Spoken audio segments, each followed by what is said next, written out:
la matrice du développement compositionnel du 19e est vraiment redevable pratiquement de tous ses aspects à Beethoven. Pour faire les choses très simplement, on a avec le baroque une sorte de point culminant de l'expression musicale, et Bach en particulier, qui est pratiquement insurpassable. Les compositeurs, dont les fils de Bach, cherchent d'autres voies pour écrire. Et à ce moment-là, en Europe, se multiplient divers styles, et dont Mozart et Haydn sont en fait des penseurs synthétiques. Ils utilisent toutes ces influences comme des éponges, et ils les fondent dans un nouveau modèle qui va devenir le classicisme.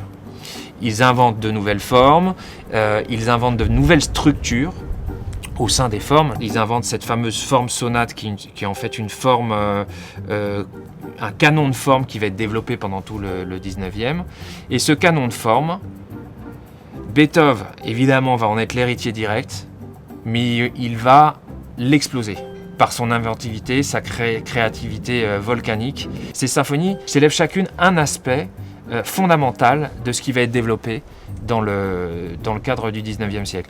Pour la symphonie héroïque, c'est évidemment, et peut-être on peut le regretter, à titre personnel je le regrette,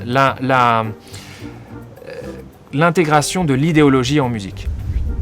Par la célébration de la figure de Bonaparte, de ses ambitions, d'une révolution, son reniement après, il fait porter à la musique un message qui est au-delà du caractère pur de l'art. La 5e symphonie, c'est la célébration de l'héroïsme individuel.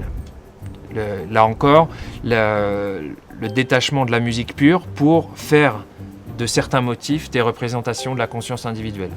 La symphonie pastorale qu'on ne jouera pas ici, c'est la célébration de la nature, qui est absolument fondamentale, et la proximité de l'homme et de la nature dans la conscience qu'il a de sa place dans le monde, qui va aller jusqu'à Malheur, qui a des déclinaisons vraiment... la 7e symphonie, qui se voulait un retour à la musique pure, par le travail sur le rythme, va devenir une célébration de la danse, c'est décrite comme telle par Wagner.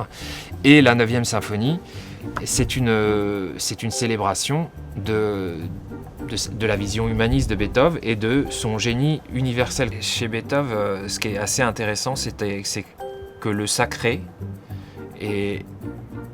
domine une grande partie de son œuvre. Et je trouve ça assez fascinant parce que, en fait, pour lui, le sacré, c'est la création et c'est la musique.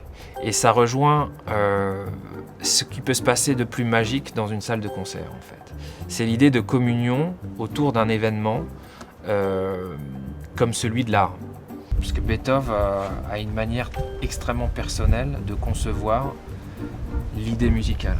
A priori, si vous voulez, vous en parliez tout à l'heure, mais la 5e symphonie, Papapapam, tout le monde connaît aujourd'hui. A priori, c'est jamais que Papapapam. Pourquoi c'est devenu? Il a conscience, à ce moment-là, que 4 notes vont suffire à déclencher l'intérêt de l'oreille.